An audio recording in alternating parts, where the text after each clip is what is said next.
Lectura del primer libro de los Reyes.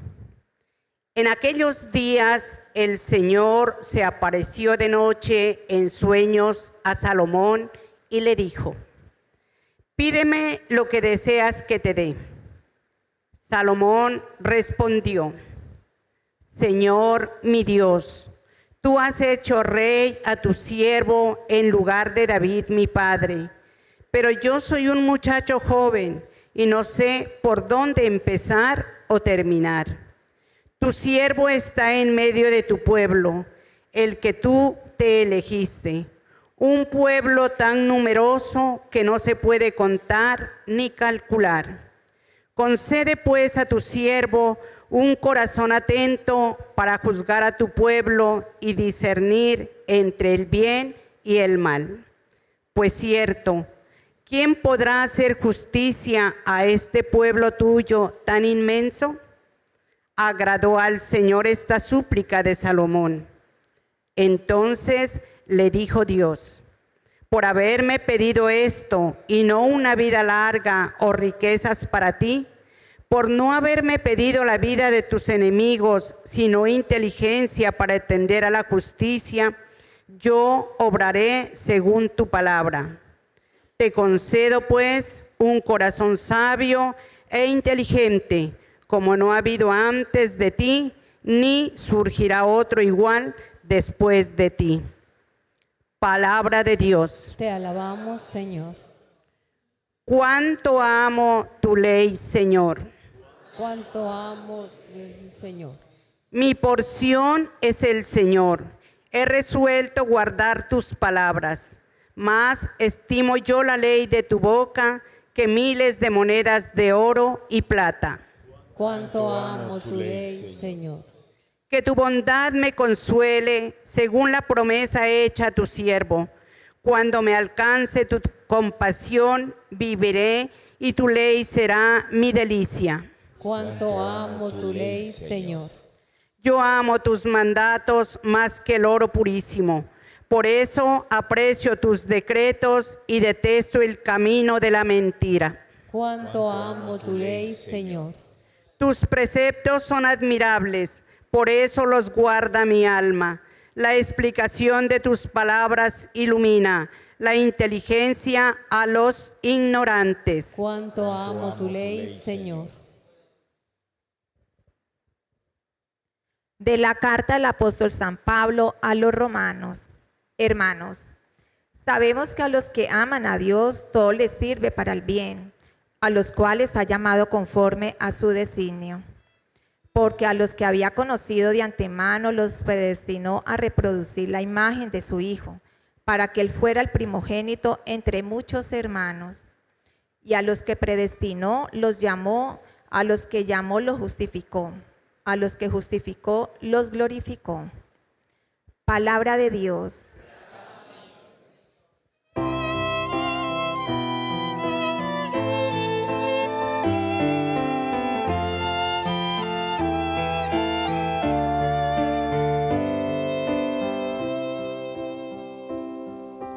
Buscad primero el reino de Dios y toda su justicia,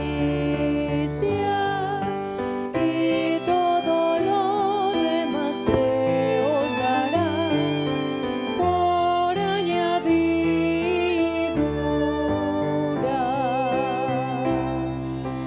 Aleluya, aleluya, aleluya.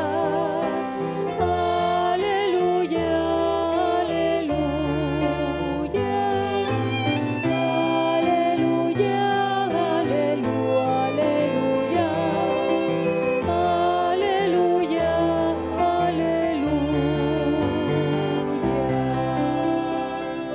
El Señor esté con todos ustedes. Y con tu espíritu. Lectura del Santo Evangelio de nuestro Señor Jesucristo según San Mateo. Gloria a ti, Señor. Capítulo 13, versículo del 44 al 46, en este domingo 30 de julio.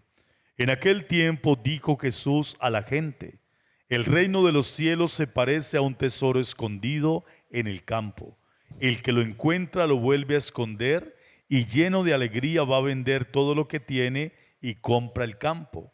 El reino de los cielos se parece también a un comerciante de perlas finas, que al encontrar una de gran valor, se va a vender todo lo que tiene y la compra. Palabra del Señor. Gloria a ti, Señor Jesús. Qué bello que vamos cerrando este mes de julio con palabras que nos dan razón también de ese estímulo espiritual. Y qué bonita la palabra sabiduría del rey Salomón. Es una palabra que genera estímulo también para el creyente que suplica a Dios y en Dios se encuentra una respuesta que el mismo rey va a asumirla, ¿no? Yo soy pobre, el rey poderoso era mi padre David, yo que soy un muchacho, ¿yo qué voy a hacer aquí con este tema de administrar a este mundo de gente? ¿Ahora qué voy a hacer? O sea, hay una angustia frente al deber.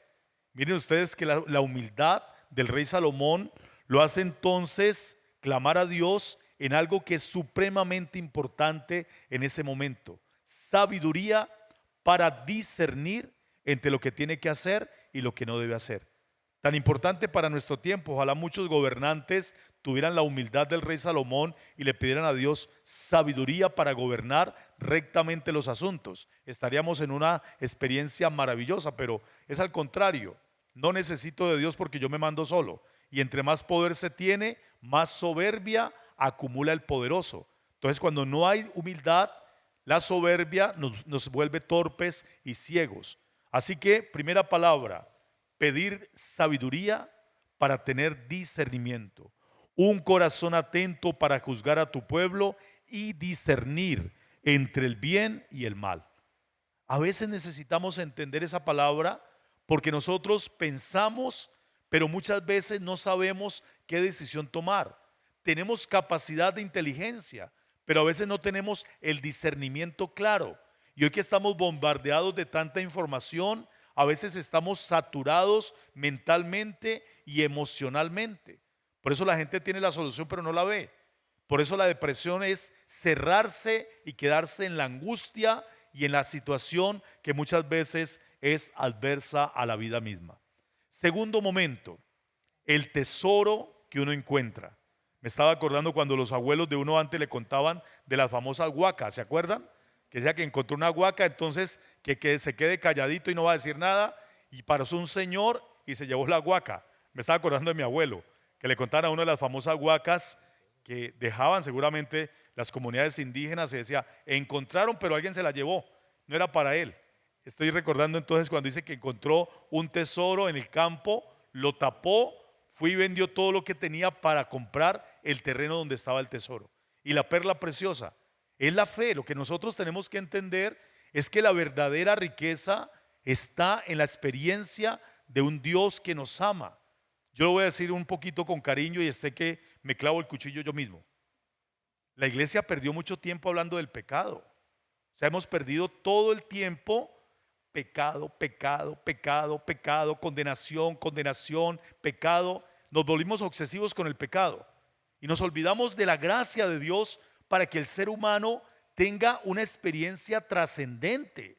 Es que el tema de fondo no es el pecado, sino la trascendencia que hemos recibido en Jesucristo y movidos por el Espíritu Santo. En esta época ya tendríamos que estar en un punto altísimo, pero altísimo, altísimo es en capacidad humana, en dignidad humana, en santidad, en gracia, en todo lo bueno que nos da la experiencia con Jesucristo. Pero como nos volvimos obsesivos con el pecado, entonces el pecado nos gastó tiempo, el sexo, la murmuración, que la cochinada, que la paila mocha, que el infierno, que todo lo malo. Entonces uno empieza a hacer elencos de cosas que fueron desgastando nuestra vida espiritual. Y resulta que cuando nos enfrentamos a este mundo de hoy, ya no es la obsesión por el pecado. La pregunta es la vida. ¿Qué está pasando con la vida del ser humano? ¿Qué está pasando con este planeta Tierra que está viviendo este cambio climático? Y lo tenemos que incluir no para quejarnos, sino para asumir responsabilidades ecológicas que nos van a comprometer no solamente con el medio ambiente, sino con la convivencia en el ambiente. Entonces tendremos que ir haciendo una transición espiritual donde no solamente tenemos que hablar del pecado como condenación, sino de la vida como salvación. Si nosotros no salvamos la vida y no salvamos el planeta Tierra, entonces ¿para dónde va la vida? ¿Cuál es la razón que tenemos desde la fe para profesar la vida? Es aquí donde está el tesoro de la fe, en Cristo el Señor, que nos invita a trascender, pero que nos invita también, como el rey Salomón, a tener discernimiento, a tener conocimiento de la verdad, a tener capacidades de asumir lo que nos toca en este momento histórico. Seguramente que los griegos en la filosofía entendieron tan bellamente el mensaje cristiano. Los griegos fueron también hacedores de esa espiritualidad, de la belleza, de la estética, en un momento interesante. Los romanos, con el derecho romano, la política. Entonces la política se metió también en la religión, y la política fue una forma de ir extendiendo la democracia luego para que nosotros llegáramos a estos tiempos modernos. Pero la pregunta ahora es, ¿qué sigue? ¿Va a desaparecer el cristianismo? ¿Va a desaparecer la espiritualidad? No. Mientras tengamos discernimiento en lo que tenemos que hacer como creyentes, la espiritualidad tiene que responder a lo de hoy. A lo de hoy, ¿qué tiene que responder la espiritualidad? A la vida, a la conciencia del bien, a la responsabilidad ecológica, a la convivencia. ¿Qué tan difícil esa palabra? Porque es que la convivencia hoy está teniendo un quiebre fuerte. Y no lo digo porque la gente se separe, porque la gente piensa otra vez en el moralismo, ¿no? El pecado de los que viven sin casarse. Los que se separaron no pueden volver a comulgar. Sí, pero vamos más allá. No nos quedemos haciendo condenas de personas. Vayamos a la esencia de la persona. ¿Por qué esta persona necesita una buena convivencia? ¿Cómo esta persona necesita una oportunidad de volver a construir su familia, a reintegrar su dignidad como hombre o como mujer? Estos niños, ¿cómo se sienten hoy en esta realidad saturada de información, donde los niños son manipulados tecnológicamente y emocionalmente? Entonces tendremos que ir haciendo un camino espiritual que nos permita entonces lo del rey Salomón. ¿Cuál es el discernimiento que tengo que hacer entre el bien y lo que no está bien? Lo que es de Dios y lo que no pertenece a la experiencia con Dios. Entonces allí es donde tenemos que ser humildes. Y los dones del Espíritu están siempre surgiendo. Los dones del Espíritu no nos los inventamos nosotros. Los dones del Espíritu son la presencia de Dios que nos permiten discernir estas realidades. Y discerniendo las realidades tenemos que asumir responsabilidades. Demos gracias. Sé que no es fácil el tema, por eso digo, me clavo el cuchillo. Mañana el padre Oscar de la Vega era padre. Sí, porque a veces uno cuando dice cosas como que, ay, pero padre, eso no es lo que la iglesia enseña. Sí, pero es que la iglesia enseña desde la realidad. O sea, la iglesia enseña desde la vivencia. Y hay cosas que tenemos que asumirlas en el tiempo real. Miren ustedes esas temperaturas de 40 grados aquí. Bagdad 50 grados, pasó de 48 a 50. En Estados Unidos, está medio Estados Unidos que arde. La isla de Rodas, en Grecia, se quemó. Una isla bellísima, se quemó íntegramente, todos los incendios. Hay una sequedad. Entonces esas cosas ecológicas ahora tendrán que ser también evaluadas. Y nosotros aquí, en este país tan bello, donde tenemos todo maravilloso, pero a 5 metros se están construyendo un edificio donde pasa el río. ¿Cómo así? ¿Pero por qué? ¿Quién autorizó que hicieran ese edificio a 5 metros del río? Entonces la capa subterránea de fuente de agua se está erosionando. Ay, pero padre, no diga eso porque es que la licencia se la dieron. Sí, pero ¿qué hay detrás de eso? Entonces vendemos estrato 20 a costa de un río que se va a secar. Eso está pasando. Entonces no nos damos cuenta que los daños ecológicos no es porque se quemen hectáreas, sino también porque secamos en lugares donde no deberíamos estar. Entonces allí es donde está el tema ecológico. Mejor me callo. Creo en Dios Padre Todopoderoso, Creador del cielo y de la tierra. Creo en Jesucristo, su único Hijo, nuestro Señor, que fue concebido por obra y gracia del Espíritu Santo.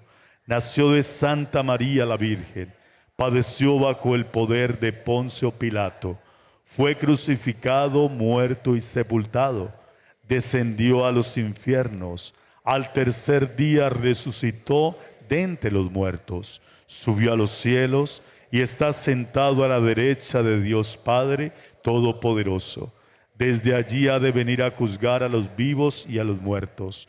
Creo en el Espíritu Santo, la Santa Iglesia Católica, la comunión de los santos, el perdón de los pecados, la resurrección de la carne y la vida eterna. Amén.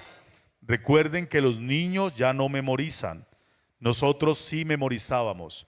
2 por 2, 4, 4 por 2, 8, 8 por 2, 16. La memoria nuestra, repetir las tablas, repita esto. Usted, muchachito, le pregunta 4 por 2. Espera un momentico, 2, 3, 4, 5. Creo que es 6. Así dicen los niños porque ya no memorizan. La memoria está perdiendo esa capacidad. Hoy hay que enseñar a tener criterio, no a memorizar. Ya la época de memorizar ya no nos toca. Ahora es a tener criterio. Si yo veo esta realidad, mi mente, ¿qué analiza de la realidad? ¿Cuál es el discernimiento que tengo de la información?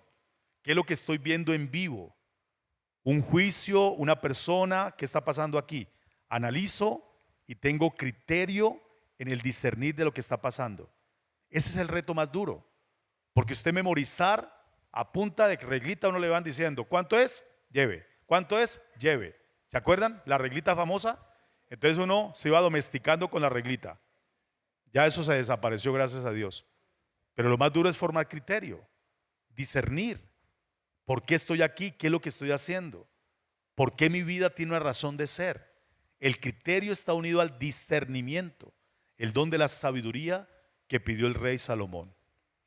Te invito un segundo a cerrar tus ojos, a pedir el don de la sabiduría para discernir las cosas que tienes que asumir, para tener criterio en lo que tengas que decidir, que el Espíritu de Dios te ilumine, que como creyente tengas capacidad de tomar decisiones para discernir entre el bien y el mal. Como el rey Salomón, Señor, concédeme sabiduría para administrar rectamente mis asuntos. Dilo conmigo, Señor, concédeme sabiduría Concédeme sabiduría para administrar para administrar rectamente rectamente mis asuntos. mis asuntos. Que Dios te bendiga y te ilumine, que el don de la sabiduría te permita el discernimiento y que los tuyos también aprendan a tener criterio, a tomar decisiones por Jesucristo nuestro Señor. Amén. Pueden sentarse, por favor.